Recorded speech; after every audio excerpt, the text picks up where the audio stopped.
ጽዮን ደምሴ ይባላልው። ተወልጄ ያደግኩት ወላይታ ሶዶ ነው። ቤተሰቦቼ ክርስቲያን ናቸው። ከክርስቲያን ቤተሰብ ነው የተወለድኩት። ከልጅነቴ ጀምሮ ነው አገልግሎት የጀመርኩት። ግቢም ከገባሁ ጀምሮ ፌሎሺፕ ላይ በሊደርሺፕ አገለግል ነበር። ሜዲካል ሚሽን ቲም የሚባል ህብረት ነበረ።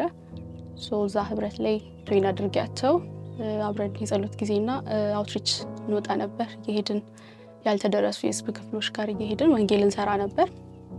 ያኔ ነው ስለ ሚሽን በደንብ ብዙ ነገር የተረዳሁት።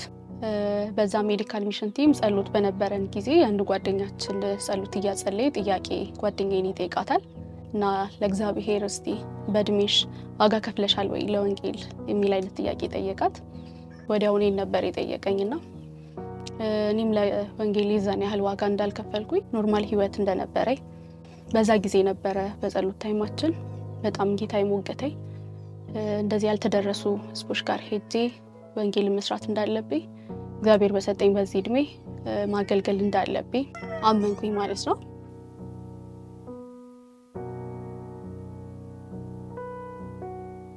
ከፕሮግራሙ መጨረሻ ሰላም እየተባባልን ጓደኛዬ ቅድስት መታ ጠየቀችኝ። ለሁለት ሳምንት ሄደን ቦዲ የሚባልበት አካባቢ ልጆችን አስተምረን እንምጣ ብላ ጠየቀችኝ። እንዴት እንደምንሄድ በምን አይነት መንገድ እንደምንሄድ አላውቅም፣ ግን የነበረኝ ያኔ ፍላጎት ጌታ ራሱ እንደጠየቀኝ ነው ያሰብኩትና እኔም እሷም ተመራቂ ነበርን። በዛ አመት ከግራጁዌሽን በኋላ እንደምንሄድ ተነጋገርን።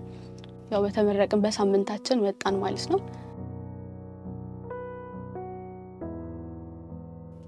ደቡብ ኦሞ ስንመጣ እኔ 22 አመት ነበር ገና እንደተመረቅኩ ነው። ጓደኛዬም 23 አመቷ ነበር።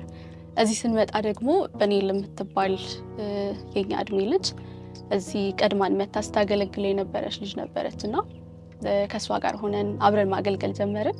እሷ ማግኘታችን በጣም ብዙ ነገር ያቀለለልን። ቀድማም ስለነበረች እዛው እግዚአብሔር ረድቶን ነበረ እና ከሷ ጋር ሆነን ማገልገል ጀመርን።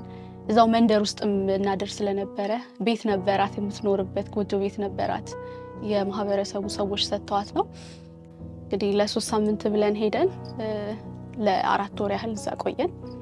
4 ወር በነበረን ቆይታ እግዚአብሔር በጣም ነበር ይረዳን። ለ3 ሆነን በየመንደሩ እየገባን ልጆችን እናስተምር ነበርና አንድ ቀን እያስተማርን አንዱ ባላባት ምንድን ያለን እናንተ ከከተማ መጣችሁ የኛ ልጆች እያስተማራችሁ ነውና ተባረኩልን፣ ምትሉትንም አምላክ መቀበል እንፈልጋለን ብሎ ባላባቱ ጌታን ተቀበለ እና በጣም ደስ የሚለው ደግሞ ልጆቻችን እንግዲህኛ ከዚህ በኋላ መማር አንችልም፣ ግን ልጆቻችን አስተምሩልን ብሎ ሰፊ ቦታ ሰጠን ማለት ነው።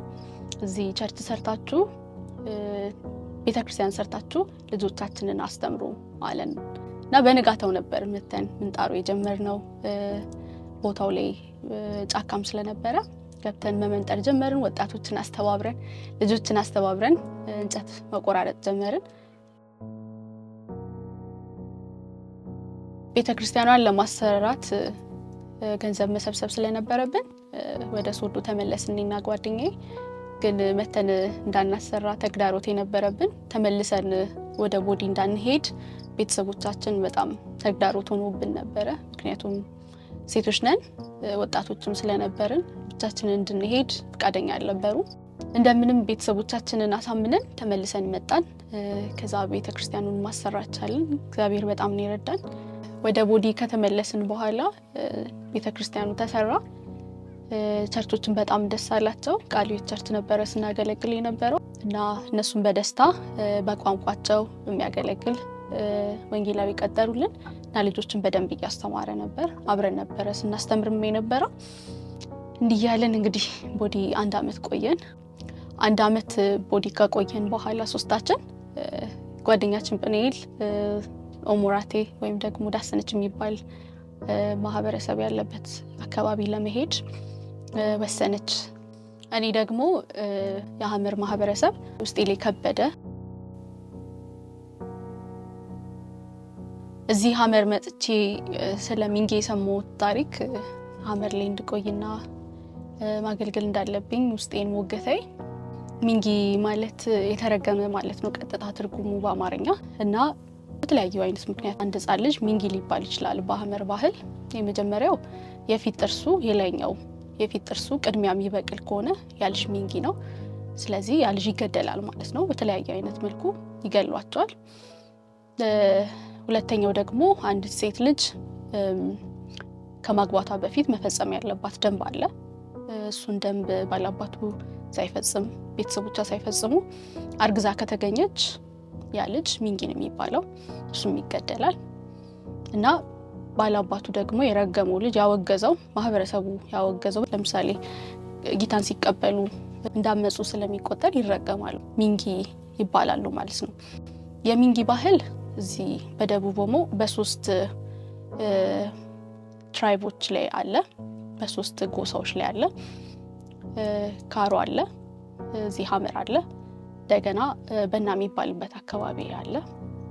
እዚህ መጥቼ ያን ታሪክ በሰማሁ ጊዜ ለመቅረትና ለማገልገል ህጻናትን ለማስተማር ወስኜ የቀረሁኝ እዚህ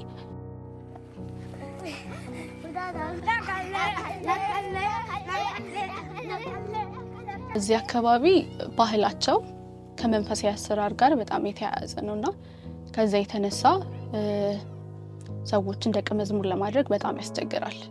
ሰዎቹ የእግዚአብሔርን ቃል ቢሰሙም ግን ደቀ መዝሙር ለመሆን በጣም ነው የሚከብደው። ምክንያቱም ከልጅነታቸው ጀምሮ ሲሰሩት የነበሩትን ባህል ትተው ጌታን ሲቀበሉ እንግዲህ ያንን ባህል ትተው ወደ ጌታ የሚመጡት እግዚአብሔር መንግስት የራሱ እሴት ስላለው የራሱ ደግሞ ባህል ስላለው ወደዛ ባህል ለመምጣት ይከብዳቸዋል።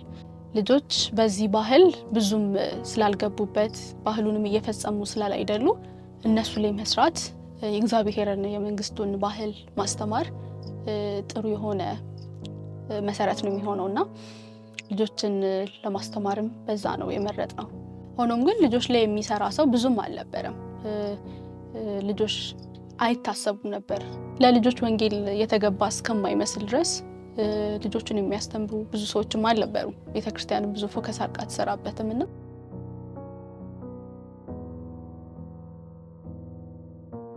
ልጆች ላይ የመስራትን ራዕይ ለቤተክርስቲያን ሐሳቡን ነግሬያቸው ከነርሱ ጋር ሆኜ ዝማ ልጆችን ሚስዮናዊ ደቀ መዝሙር አድራጊ ማዕከል በሚል ሰይመ ነው ልጆች ላይ የሚሰራን ማዕከል ጀምረናልና ዝማ ማለት ሐመርኛ ነው።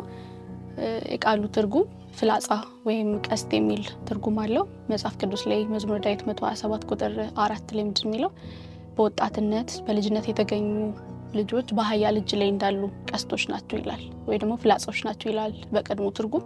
እዚሁ ቃሊት ግቢ ሆነው ከየመንደሩ አንዳንድ ልጆችን ወስደናቸው እነርሱ እውነተኛ እግዚአብሔር ደቀ መዝሙር ከሆኑ ሌሎችን ማድረግ ይችላሉ በሚል እምነት ከየመንደሩ ልጆች አምጥተናቸው ልጆች አሁን ቸርች ግቢ ሆነው የተማሩ ነው። የቀለም ትምህርትም ይማራሉ፣ መንፈሳዊ ትምህርትም ደግሞ ይማራሉ። ልጆቹ እኔ ጋር ያሉት በተለያየ አይነት መልኩ ነው የመጡት። አንዳንዶቹ ቤተሰቦቻቸው ጌታን ሲቀበሉ ማህበረሰቡ ባላባቱ ሲያወግዛቸው ማህበረሰቡ ያሳዷቸዋልና ከዛ የተነሳ ልጆቻቸውን እንድናስተምር ቸርች ግቢ ይዟቸው የመጡ አሉ። ልጆቹም ራሳቸው ጌታን ተቀብለው ቤተሰቦቻቸው ራሳቸው ደግሞ ያሳደዷቸውም አሉ። ብቻ በተለያየ አይነት መልኩ የመጡ ልጆች አሉ። ከየመንደሩ የተሰበሰቡ 4 ሴቶችና 7 ወንዶች አጠቃላይ 11 ልጆች በዚህ ማዕከል ውስጥ ይገኛሉ።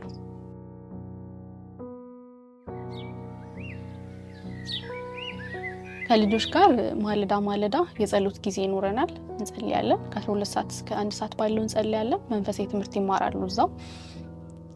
ከዛ በኋላ ቁርሳቸውን በልተው ትምህርት ቤት ይሄዳሉ።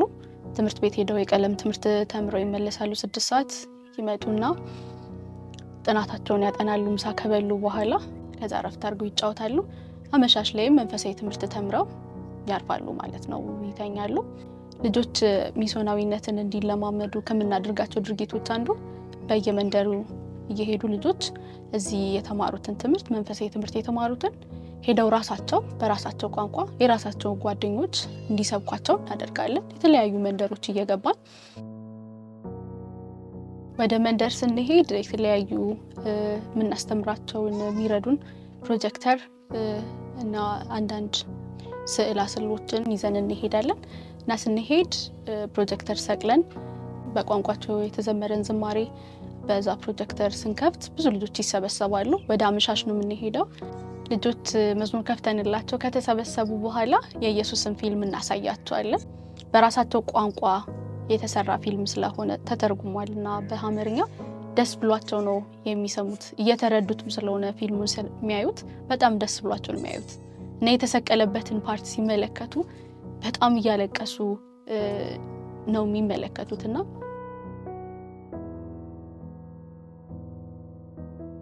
እዚሁ የራሳቸው ጓደኞች ስለሆኑ የሚያስተምሯቸው እዚህ የተማሩ ልጆች እዛ ሄደው ስለሚያስተምሯቸው በጣም ደስተኛ ሆኖ ነው የሚሰሙት ከነሱ። እግዚአብሔር በዛ በጣም ብዙ በረከትን ይሰጠን። ብዙ ልጆች ጌታን ተቀብለዋል። በጥሩ ሁኔታ ደቀ መዝሙር እየሆኑ ነው ያሉት። የመጽሐፍ ቅዱስ ታሪኮችን እየተማሩ ነው ያሉት በቋንቋቸው። በጣም እየገባቸውም ስለሆነ የሚሰሙት በእነርሱም ደግሞ አውድ ስለሆነ የሚነገራቸው በጣም ደስተኛ ሆኖ ነው የሚሰሙት እና እግዚአብሔር በጣም በየመንደሩ በጣም ጥሩ ጥሩ ልጆችን ሰጥቶናል። በአንድ መንደር ቢያንስ እስከ 30 እስከ 40 ልጆች ይሰበሰባሉ፣ ይማራሉ። ያው እንግዲህ እግዚአብሔር ረድቶን በዛ ያገለገልን ያለነው። በዛ ፊልም በጣም ብዙ ሰዎች ብዙ ልጆች ጌታን ተቀብለዋል። እግዚአብሔር በጣም ረድቶናል። ፊልሙን ካዩ በኋላ የኔ ልጆች ደግሞ በግሩፕ ያደርጓቸውና ኢቫንጀሊካል አለ ወንጌልን የምንሰብክበት አጠር ባለ መልኩ በስዕል የተደገፈ በወረቀት ፕሪንት ያደረግነው አለና እሱን እያዩ በደንብ ያስተምሯቸዋል። የኔ ልጆች በደንብ ስለተማሩት ስለሚያውቁት ሄደው በደንብ ነው የሚያስረዷቸውና በግሩፕ ሆነው ያንን ይሰማሉ። ከዛ ደግሞ ራሳቸው ደግሞ እንዲለማመዱት ቃል በቃል ያሉትን ደግሞ እንዲሉት ልጆችን ያለማምዷቸዋል እና እንሰጣቸዋለን። ፕሪንት ያደረግነውን ለእያንዳንዳቸው ስለምንሰጣቸው እነሱ ደግሞ ሄደው እነሱ እዚህ እንደተማሩት እዚህ እንደተለማመዱት ደግሞ ሄደው ለቤተሰቦቻቸው ለጓደኞቻቸው ይህንን ያወቁትን እውነት ደግሞ ሄደው ይናገራሉ። በዛ አይነት መልኩ ወንጌልን እያገለገልን እንገኛለን። እግዚአብሔር ረድቶን በብዙ ፍሬ ተባርከናል። ብዙ ልጆች አሉ አብረውን የሚያገለግሉ ጌታን የተቀበሉ ከኛ ጋር ጌታን የሚያገለግሉ ልጆች አሉ።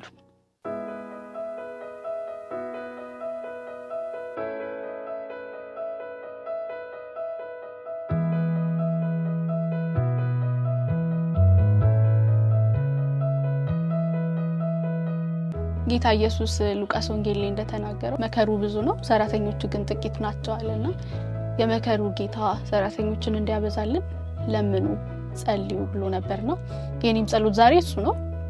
ብዙ ሰዎች መጥተው እዚህ አካባቢ ወንጌልን እንዲሰሩ ፍላጎት አለኝ። እግዚአብሔር ቢረዳን ወደፊት በዚህ ማዕከል ብዙ ነገር ቢሰራ በጣም ደስ ይለኛል። ከዚህ በበለጠ ደግሞ ወንጌል እንደሚሰበክላቸው እግዚአብሔርን ቃል ተምረው እውነተኛ የክርስቶስ ደቀ መዝሙር ሆነው በራሳቸው ቋንቋ የራሳቸው ማህበረሰብ በወንጌል እንዲደርሱ የሚኖርን ፍሬ ማፍራት እንዲችሉ ጸሎቴ ነው።